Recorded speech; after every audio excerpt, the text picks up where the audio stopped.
Does anybody else get homesick for this time of year? Back when you were 8, 10, 12 years old? You know, the Christmas season, I've done videos about, you know, the seasonal affective disorder I have as far as from law enforcement, but, you know, this time of year makes me always nostalgic for a time, not necessarily things that I got, but just the time that I grew up in. You know, you get the Sears catalog in the mail, or the JCPenney catalog, or Montgomery Ward, or whatever it was that, you know, you got back then, and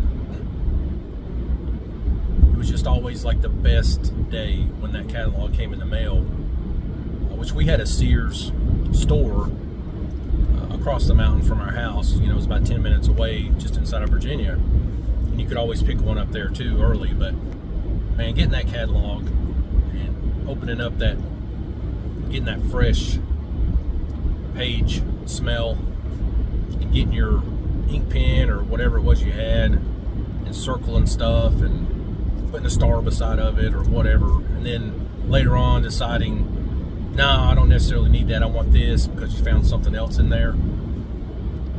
You cross it out, and by the time Christmas came, that thing, like, the cover was either ragged or it was non-existent. You know, there were pages missing. Yeah, so it was just awesome then. And you know, I just remember seeing all the presents under the tree, and you know, my mom would have to double and triple wrap them because of, you know, shenanigans that my brothers and I would get into. And kind of the one that always sticks out is I was babysitting my brothers. I was home from college, and I was babysitting my brothers, and Mom had I'd asked for the new Tecmo football game. It was Tecmo, Super Tecmo Bowl, I believe it was. And she had gotten us the last version the year before, which was Tecmo Super Bowl, I believe. And so Mom and Dad were going to go out on a date, and so, you know, of course I watched them, and the whole intent was we were going to play that game when they left. And of course, you know, Mom gave us marching orders not to get into the presents, not to, you know, she knew every corner, she knew where she taped it, you know, she would know if we got into it. And so as soon as the taillights were out of view, and this was a winter night, you know, we had gotten snow, and it's back when it snowed all the time, you know, in the 80s.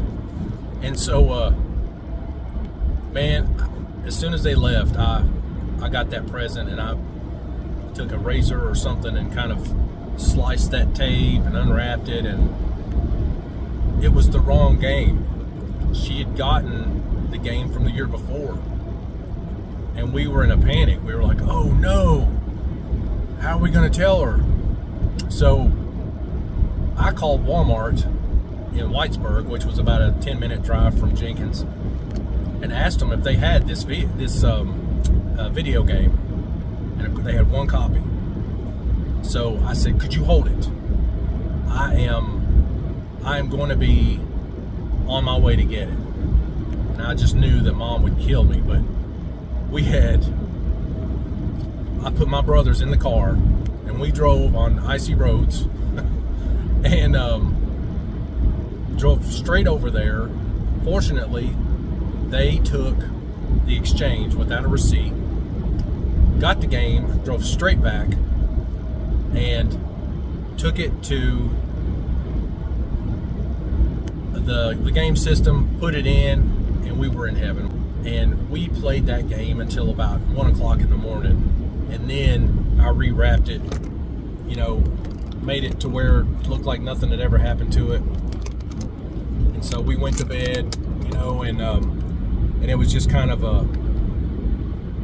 you know, it was just such a good feeling knowing that we had gotten the right game, and Mom had, you know, bless her heart, had gotten the wrong one. And so the next morning, you know, I'm asleep on the top bunk in my oldest brother's room, Brandon, and I thought I heard my little brother Kylie stirring. Well, next thing I hear is my mom yelling, "Derek, Keith!" And my eyes flew open and I was like, oh no, he snitched. And so she goes, get in here.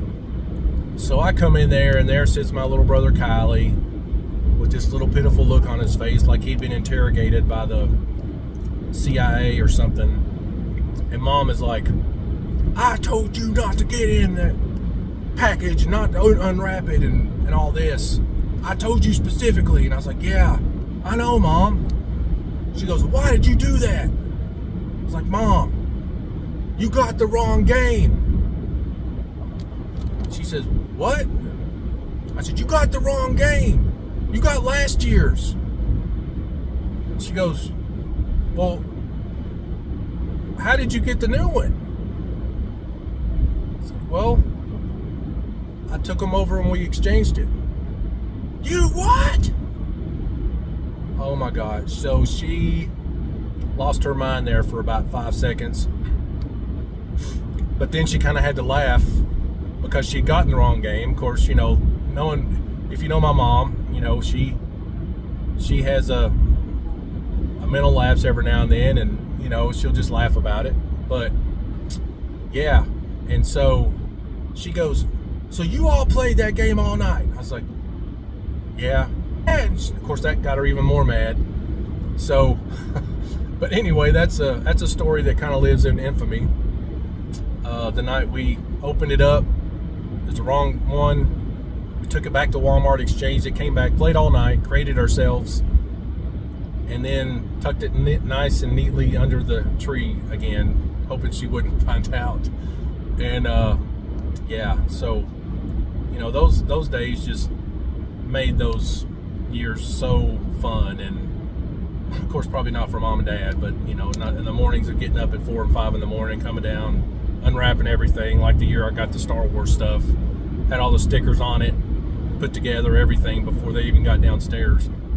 So, man, those are just the best days. And I hope you all look back on those days and remember fond memories like that, and with your family, and always getting together with your loved ones, you know, especially when they're not here anymore. So I hope you guys have a happy holiday and a Merry Christmas, and just wanted to share that with you.